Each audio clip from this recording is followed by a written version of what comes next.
While waiting for the elevator, a woman accidentally dropped coins all over the floor, and some of them rolled into the elevator shaft. This scene was witnessed by a few girls playing nearby. At that moment, the elevator on the 14th floor malfunctioned. Immediately after, the elevator door on the first floor opened without warning. The residents saw that the elevator was broken again, and turned to take the stairs. No one paid any attention to the open elevator door. At that moment, the four curious girls went to investigate, and discovered the coins at the bottom of the elevator. They rushed in and started scrambling for the coins, completely unaware that the elevator was rapidly falling from above. But one girl sensed something was wrong. She ran away while shouting at her friends to get out quickly.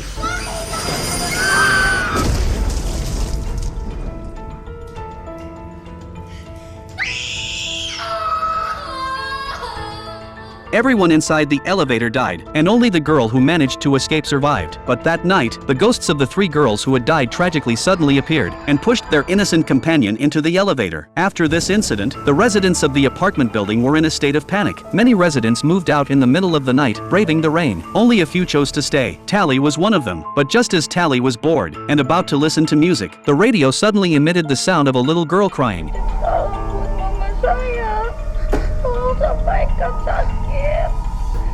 Kuburan saya sempit, Mama. Daging saya digigit belatung. Saya nggak bisa gerak karena udah pingsan.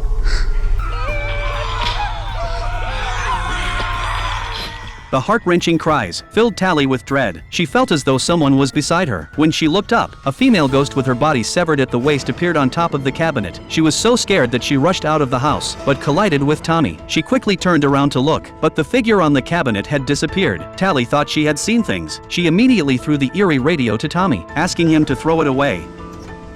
But just as Tommy threw the radio into the garbage chute, the entire apartment suddenly lost power. Tommy had no choice but to light a match to go home. As he passed room 1303, he was drawn in by the sounds coming from inside. Curious, he pushed the door open and walked in. By the faint light of the match, he saw two bodies lying on the floor. They were the people who had died in the elevator. The strange sound was coming from the open window. He walked up to close the window, but the match went out. Tommy nervously took out another match, but it went out with a puff, as if someone was standing next to him blowing it out. Fortunately, Tommy was quick on his feet, and lit another one, but the moment the flame lit up, the corpses on the ground twisted their necks, and looked at him in unison. After closing the window, Tommy carefully protected the flame and walked toward the door, but as he passed the corpses, he heard the sound of dripping water. It turned out that the roof was leaking, and the water was dripping onto the faces of the corpses. It would be very unlucky if the corpses were ruined by the water. Tommy tried to move the corpse a little, but before he could touch the shroud, the match suddenly went out. Tommy was so scared he lit another one, but as the flame lit up, the corpse suddenly opened its eyes. And this tense and thrilling horror movie is called Pengabdi Setan 2.